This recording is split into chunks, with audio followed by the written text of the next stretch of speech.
Assalamualaikum warahmatullahi wabarakatuh. Waalaikumsalam. Nama saya Asrinal. Nah, yang mau saya tanyakan Ustadz, dari hadis mutu qabla anta mutu, itu dari satu ayat juga ada di An-Nisa 66. Bunuhlah dirimu dan keluarlah engkau dari kampungmu. Cuman kenyataannya, mungkin apakah ini proses? Walaupun kita katanya sudah mematikan diri, tapi seringnya icak-icak mati. Kadang-kadang mati, kadang hidup. Asal nampak piti, hidupnya. Nampak mobil, hidupnya. Gitu. Jadi cara mematikan diri yang sebenar-benarnya mati itu yang kami inginkan, Ustaz. Jadi tidak icak-icak mati gitu. Pura-pura mati. Terus yang kedua, Allah itu maha meliputi bahwa Allah itu adalah wujud baik alam maupun kita. Jadi yang saya pertanyakan, antara saya dengan Pak Ustadz atau dengan yang lain itu kan tidak terputus. Maksudnya, jadi walaupun ini jarak, angin, tetap ini wujud Allah. Apakah begitu Ustadz? Atau kalau Ustadz kasih ilustrasi kemarin itu kan seperti ini, seolah-olah ini berpisah dia, walaupun ini dia juga. Nah, yang sebenarnya kalau saya mengilustrasikan, yang saya pahami seperti es batu yang terapung-apung di air.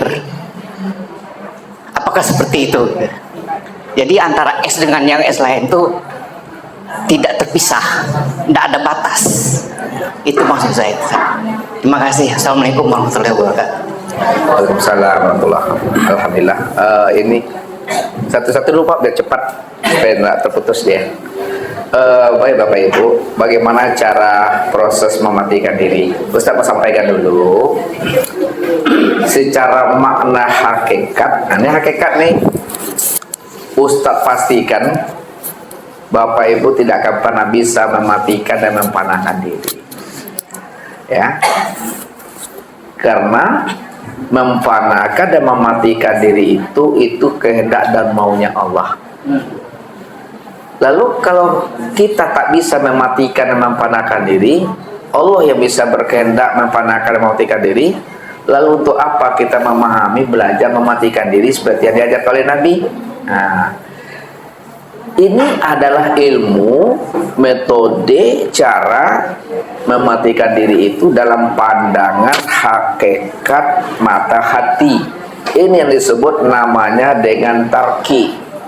Tarki itu memandangnya dari luar ke dalam, memandangnya dari bawah ke atas, memandangnya dari zahir ke batin. Diambil rasa di situ. Nah, kita lihat. Nah, ini Bapak Ibu, ini lihat nih. Tubuh kita ini yang disebut insan, ada tubuh, ada hati, ada ruh, dan ada namanya sir. Nah, sekarang kita lakukan namanya tarki. Nah, tarki itu memandangnya dari bawah ke atas, ya. Meniliknya itu dari bawah ke atas.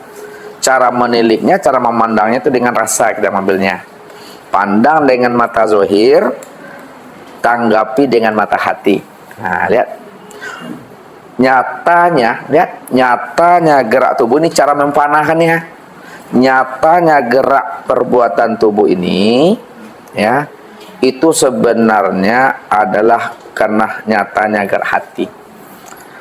Maksudnya apa yang diperbuat oleh anggota tubuh itu sebenarnya nyatanya perbuatan hati itu. Nah, kalau hati memerintahkan kaki melangkah, dia melangkah tuh. Kalau hati memerintahkan tangan mengambil, dia akan mengambil nih. Maka nyatanya perbuatan tubuh itu karena perbuatan hati. Sekarang kita pandang pula hati ini jawabannya sama seperti tubuh. Nih, sudah kita pandang nih, kita tanggap ini hati ini sama dengan perbuatan tubuh, apa yang diperbuat oleh hati itu adalah nyatanya perbuatan ruh. Nah, apa yang diperbuat oleh hati itu nyatanya perbuatan ruh. Sekarang paham kita, pandang pula lah ruh itu taubahnya sama seperti tubuh. Nih kita pandang tubuh nih, kan ruh tadi kan, pandang dengan hati ini bahwa ruh ini taubahnya sama seperti tubuh. Apa yang diperbuat oleh ruh itu sebenarnya nyatanya perbuatan sir. Nah, ya, apa yang diperbuat oleh ruh itu nyatanya perbuatan sir. Sekarang pandang pula sir itu sama taubahnya seperti tubuh. Ya. Tinggal sir lagi. Ya. Nah, baru kita patrikan. Nyatanya perbuatan sir itu sebenarnya nyatanya perbuatan zat. Nyatanya perbuatan zat. Ketika itu hilanglah perbuatan sir, yang nyata hanyalah perbuatan zat. Ini yang disebut namanya dengan tarki. Disebut namanya tarki.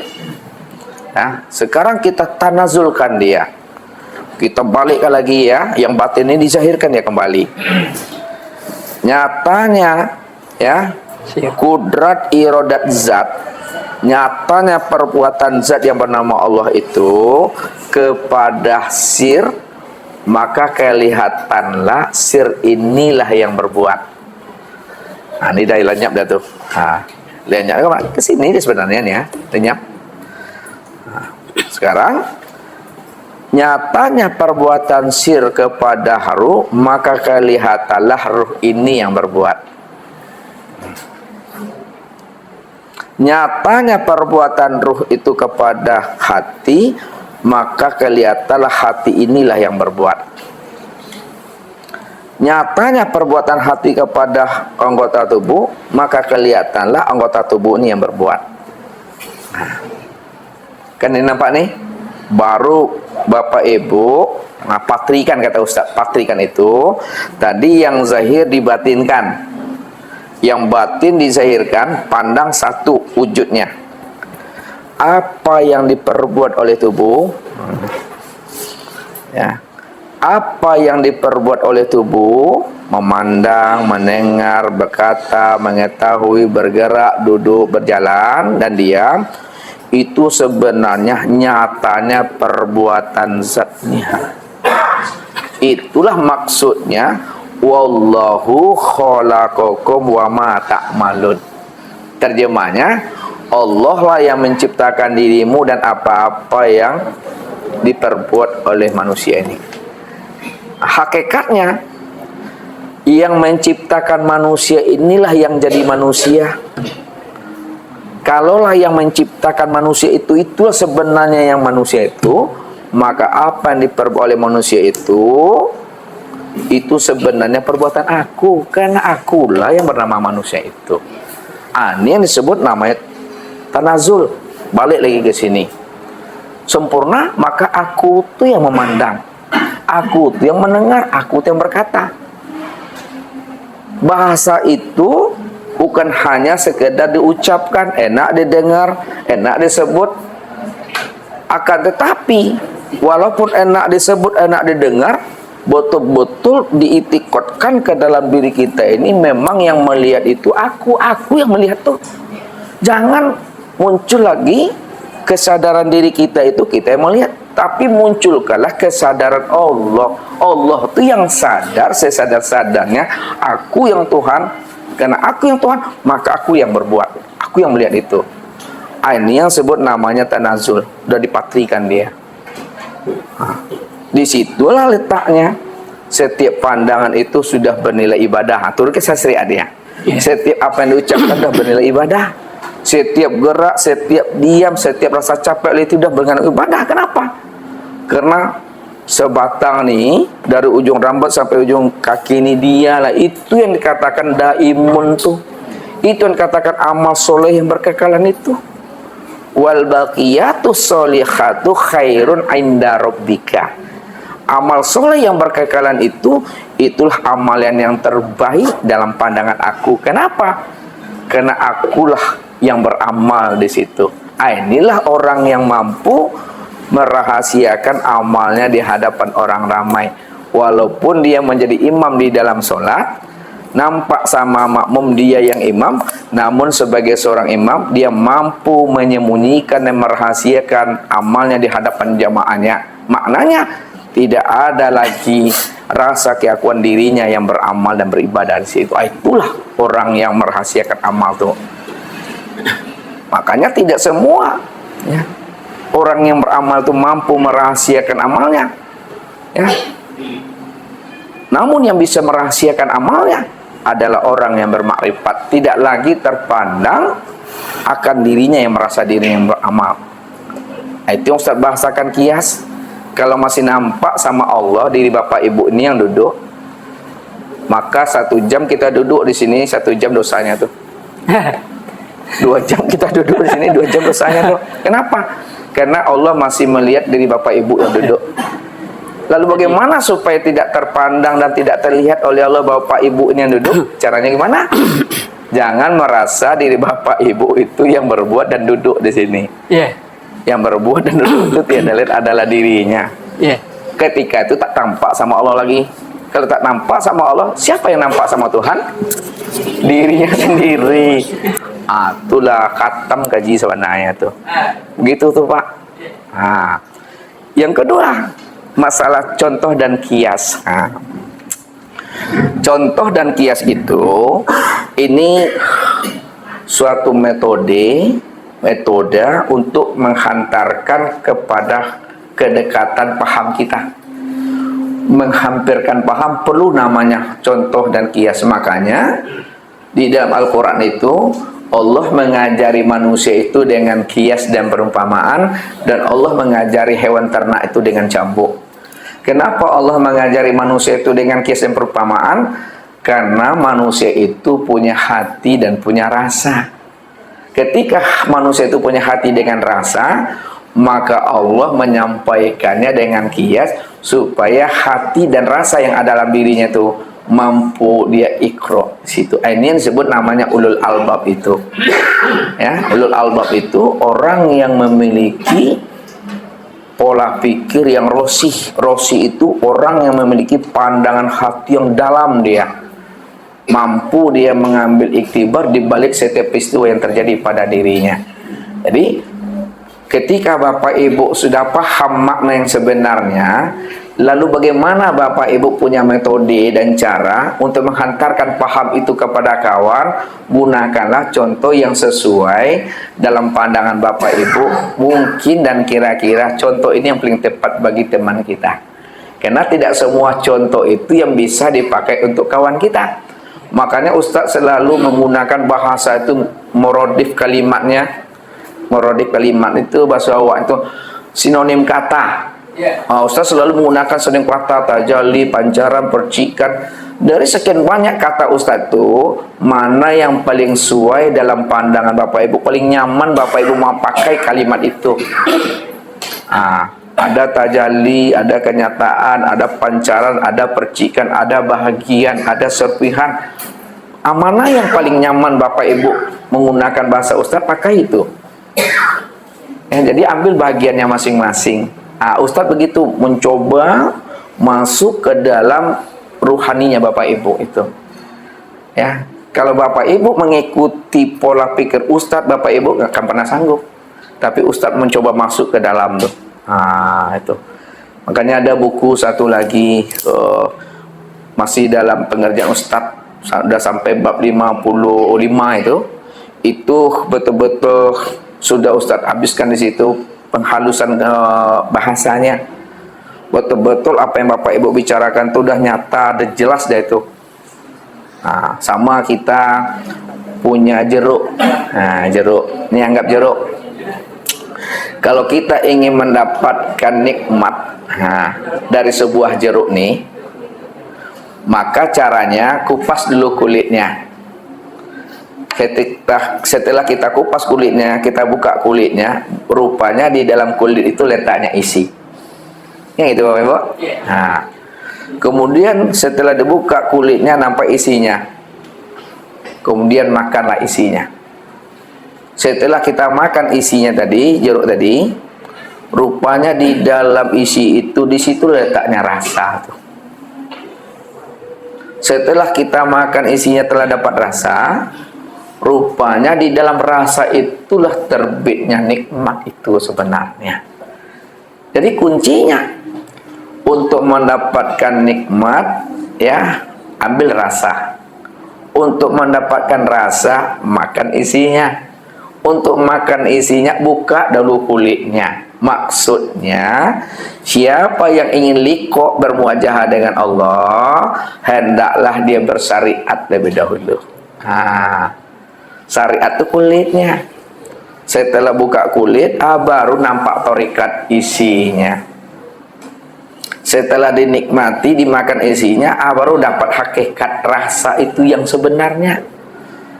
Setelah kita mendapatkan hakikat rasa yang sebenarnya, disitulah munculnya nikmat. Ketika telah nikmat di situ, disitulah duduknya la sautun wala harpun. Kalau ingin coba nikmatnya jeruk, makan selah. Nggak perlu bisa diceritakan, bisa Bapak Ibu menceritakan nikmat? Nggak bisa. Lalu apa tuh nikmat Ustaz? Ya nikmat tuh hidup tuh nikmat nih, memandang ini nikmat nih. Di mana letaknya memandang nikmat, makan nikmat? Ketika gigi keluar arek-arek lungga. Datang giginya, disitulah tahu terasa nikmat atau tidak nikmatnya. Waktu kita giginya kita bagus, makan kerupuk enak, drak-draknya, tidak tahu kita tuh nikmat. Tapi ketika tanggal gigi ini, lalu pasang gigi palsu, tangga sado tuh malah silasui nggak nikmat makanan. Tuh yang maunya. Jadi ketika kita ingin menghantarkan paham, buatlah contoh yang paling mudah, yang paling senang orang menangkap dan menerimanya. Mungkin itu Pak bahasanya. Jadi contoh itu setelah kita paham, buat contoh yang sebenarnya. Nah, begitu Bapak Ibu. Namun ingat, bagaimanapun Bapak Ibu menghantarkan gaji sama anak dan menantu, jangan pula Bapak Ibu bahwa Bapak Ibu lah yang akan memberi hidayah petunjuk kepada dia. Nanti kecewa, nanti banyak uban tubuh di kepala. Nengok menantu tu lah malainya tuh.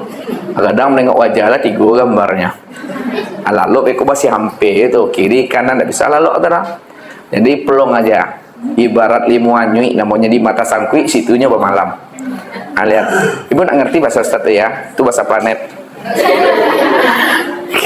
Maksud Ustaz, kalau ibu bapak menyampaikan kaji, jangan bapak ibu merasa bahwa diri bapak ibu itu yang memberi hidayah dan petunjuk, yang membuat anak menantu itu bisa paham. Kita nih corongnya aja tuh. Nah, makanya Ustaz katakan, kita ini ya, apa yang Ustaz sampaikan ibarat jeruk hanyut. Jeruk hanyut. Jeruk hanyut tuh di mata sangkui, situnya bermalam. Tersangkui itu apa maksudnya?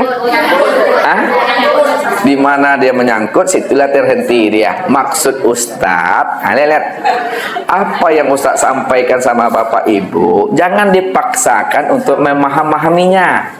Mana yang singgah dia lengket makanlah itu. Itulah nikmat, itulah rezeki. Mana yang lewat biarkan dia yang lewat. Tidak usah dipikir-pikirkan. Nanti pusing mual Bapak Ibu. Ustaz sendiri mengalaminya. Apa buktinya Ustaz mengalami? Ustaz waktu itu hilang 3 bab buku tuh. Karena lama ikatannya, jadi ikatannya menjadi lapuk dia. Hilang 3 bab. Ustaz duduk, Ustaz paksakan apalah yang Ustaz buat sebelumnya ini. Ustaz coba mereview kembali menggunakan ini. Mual Ustaz buatnya, sakit kepalaku nih tak bisa Bapak Ibu, ini ilmu Allah. Ada santai, ada 3 hari, ada seminggu Ustaz duduk di kamar, Ustaz hidupkan nasihat. Dia mengalir, kita mengalir tuh Ustaz ketik dia. Ustaz mengetik aja tuh. Kadang di sekolah Ustaz suruh anak kasih tugas dulu sebentar kan. Tuh Ustaz panggil ya, kamu ketik nih ya. Bapak tukang baca. Kamu jangan dipikir-pikirkan apa yang Bapak suruh, ketik aja lah. Jangan dipikirkan itu. karena ini nggak makanan kamu tugas kamu ketik aja lah Pak. Di situ makanya buku itu banyak selesainya waktu Ustadz ngajar di sekolah. Kalau di rumah kadang istirahat kan Bu, sampai rumah istirahat tuh jam 6 atau udah pergi wirid lagi sampai nanti jam 9 atau dibawa pula sama Daniel Pak Ardi minum teh talu katanya. Pulang dah jam 2 pula lagi. Itu rutinnya. Jadi banyak selesainya buku itu rata-rata di sekolah. Makanya Ustaz bawa laptop. Itu Ustaz mengetiknya gitu aja. Dia keluar aja nih semuanya. Makanya kadang apa yang Ustaz sampaikan hari ini sama Bapak Ibu, besok diberi Allah ilmu yang lebih halus lagi pemahamannya. Itu Ustaz bukakan tuh. Makanya buku 1 dengan buku 2 kadang nggak sama dia. Lebih halus ya, sampai yang buku ini nanti. Begitu. Makanya Ustaz tuliskan buku itu, bagaimana Ustaz masuk ke dalam ruhaninya Bapak Ibu, sehingga ketika Bapak Ibu bertanya, udah ada jawabannya. Jadi belum bertanya, udah dapat jawabannya di situ. Itu yang Ustaz antarkan itu. Ustaz mencoba masuk ke dalam ranah itu. Begitu Pak. Entah kemana-mana ke jiwa nih Pak. Gitu Pak.